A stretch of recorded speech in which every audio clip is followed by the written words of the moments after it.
Hello, and welcome to the YouTube channel that is known as Zilog and Moto. If you've never been to the channel before, welcome, and I hope you enjoy your stay. And then of course to all returning visitors, I'm glad you're back.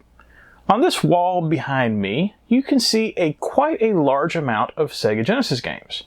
And there's a good reason for that, other than me being some sort of odd electronics hoarder. I grew up with the Sega Genesis as being the first console I owned that wasn't from the 70s. Sorry, Atari 2600 Jr. And as a result, I have a fond appreciation for not just the Genesis, but all of its related consoles, its predecessor in the Master System, and its eventual add-ons to Sega CD and 32X. A while back, after I randomly found two nearly complete Master System games at the nearby Goodwill, I got the idea. Hey, I'm a somewhat responsible adult. I want to collect every game that came out for these consoles because there's so many out there that I haven't played, and because the global economy is melting down anyway, so who needs a retirement fund? Yeah. Anyway, I didn't like the idea of just collecting all those games to house a bunch of plastic and silicon. See, I'm not a hoarder. So I decided to take things to the next level by also creating this channel so that each of these games can be thoroughly inspected and then have those results shared with the internet so that hopefully this information will be useful to someone at some point. You see, everyone knows about Sonic the Hedgehog, but does everyone know about Erebus? Probably not. So if the idea of seeing in-depth reviews for all these games sounds interesting, think about subscribing. It will help you know when new videos get uploaded, usually once a week, and it will help other people find out about the channel. When I made that decision to try to collect all these games for these consoles, I went one step further and decided that I was going to collect all of the English language games for these consoles, meaning that not only was I going to collect games that were released in the United States, but that I was also going to collect European exclusives as well. And today's game is one of those PAL exclusives. The Master System port of the Atari arcade game Klax. And of course, with it being a port of the Atari arcade game, this is one of those that comes to us courtesy of Tengen. Klax was released for the Master System in November of 1991, just over a year after the Genesis version hit the market in the United States, and about a year and a half after the game first appeared in the arcades. Previously, back in episode 58, I looked at the Genesis version of Klax, and it was fine. I really wasn't expecting much. It's a puzzle game, and I'm not the biggest fan of that genre. But it was a solid port of the arcade version, largely due to the fact that the original arcade hardware was actually very similar to a Genesis. However, as I discussed in last week in the Super Thunderblade video, the Genesis is certainly a much more powerful console than the Master System, even when it's not utilized to the best. Does that mean that I'm going to be a bit disappointed in the Master System version of Klax? Or did the developers take advantage of that extra year of development and really create the best version of Klax possible on the console? I'm interested to see how the two compare, but first, let's take a look at the package. And this is my copy of Klax, and if you didn't already know, you can tell immediately that this is a later Master System release just due to the cover art being a bit more advanced than earlier Master System titles. Note, I said more advanced, not good. More on that in a minute.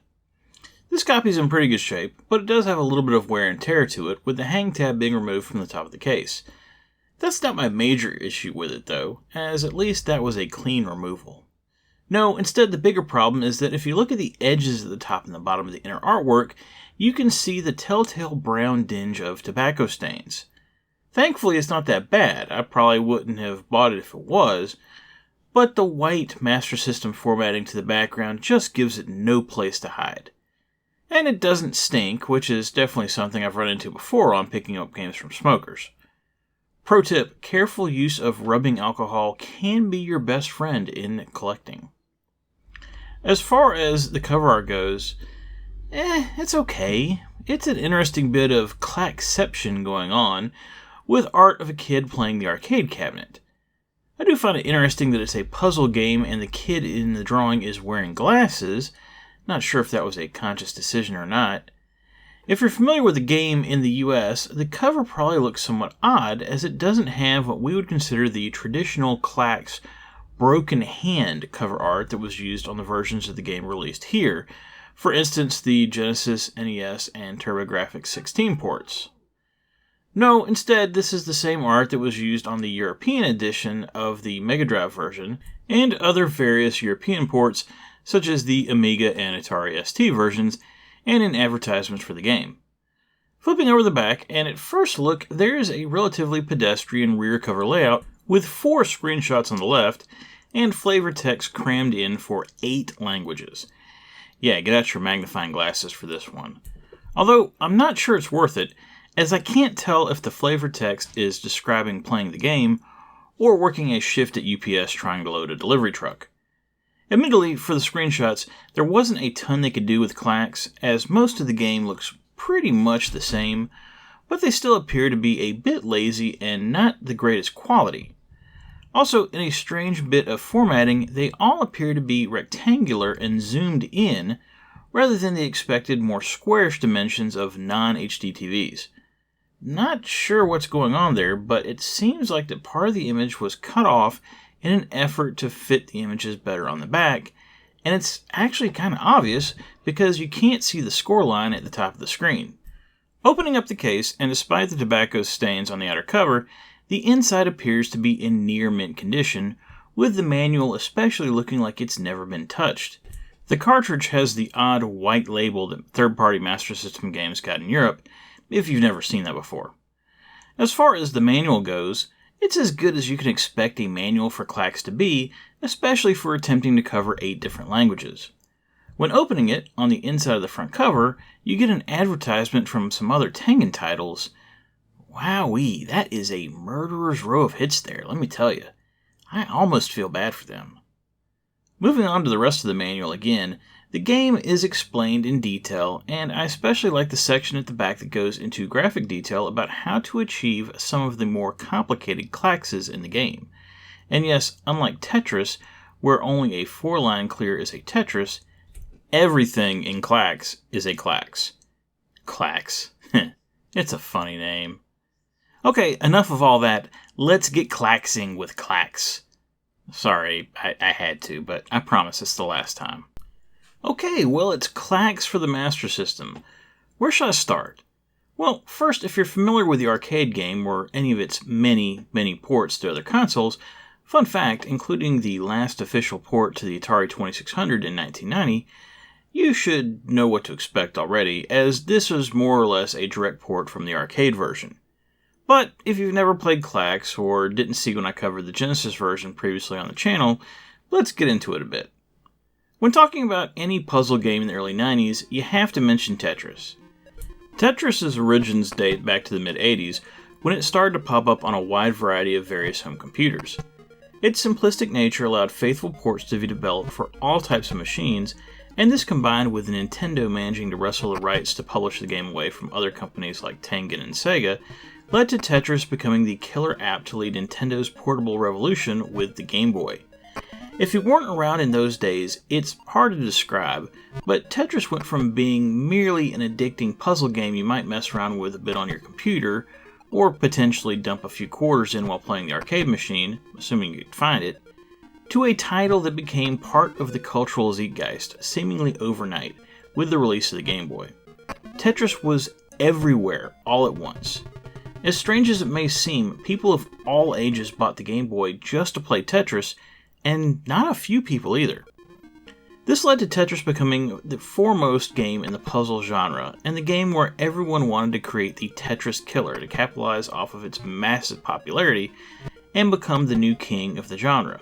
Very similar to how when Street Fighter II was released, everyone wanted to create the next major one-on-one fighting game to take over the arcades, or when Doom was released and everyone wanted to create the next first-person shooter that dominated PCs. The previously mentioned Tengen, aka Atari, was one of those companies that wanted in on the next big thing in puzzle games.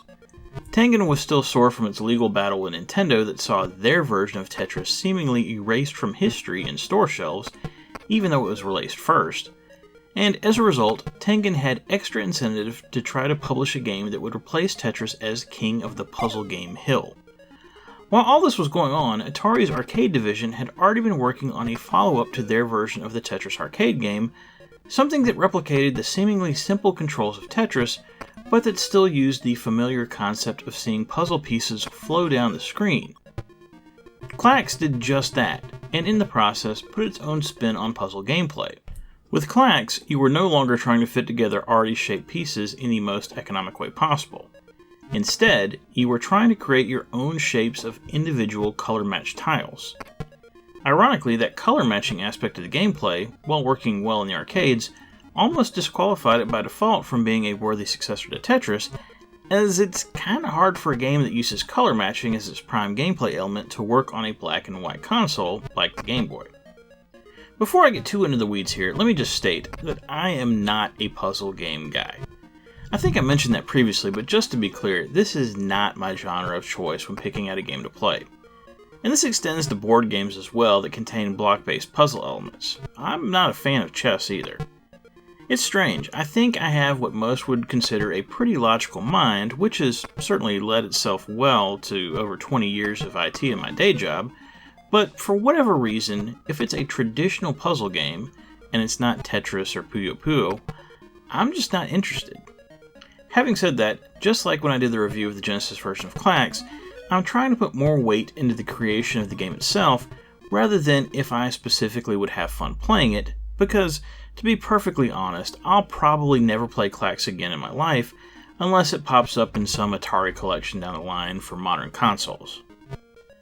Klax can be most easily described as combining tic-tac-toe with Tetris. You're presented with a conveyor belt at the top of the screen, and various colored tiles take turns flopping down the belt toward your paddle, in one of 5 lanes running left and right. Your job is to catch the tiles as they fall off the edge of the belt, and then place them on the board below in stacks that are used to form Klaxes. A Klax consists of 3 or more similarly colored tiles placed horizontally, vertically, or diagonally. Klaxes of longer length, say 4 or 5 tiles long instead of 3, count for more Klaxes, which can be important in levels with specific requirements. More on that in a minute. Just like in Tetris, if you fail to form Klaxes, the tiles will begin to pile up, and you have a limited amount of space on the board to house them, which can lead to things getting out of hand very quickly. Also, as you proceed through the game, things will increase in intensity in 2 ways. By the tiles flowing down the conveyor belt more frequently, and with a wider variety of the 10 colors of tiles used, making it more difficult to get a tile that you need. To combat this, you can catch up to 5 tiles on your paddle in a stack, and you have the ability to flip the tiles on your paddle back up onto the conveyor belt temporarily, so that if you have a specific tile stored up that you need for a Klax, you can get to it, without having to rely on the computer to drop one that you need. To mix things up, each level in Klax has a different goal to achieve to finish the level. Some levels are basic and just require completing a certain number of Klaxes. Some require you to complete certain types of Klaxes, say diagonal ones. And some have a score requirement, which give you some freedom to be creative and go for a high score however you want.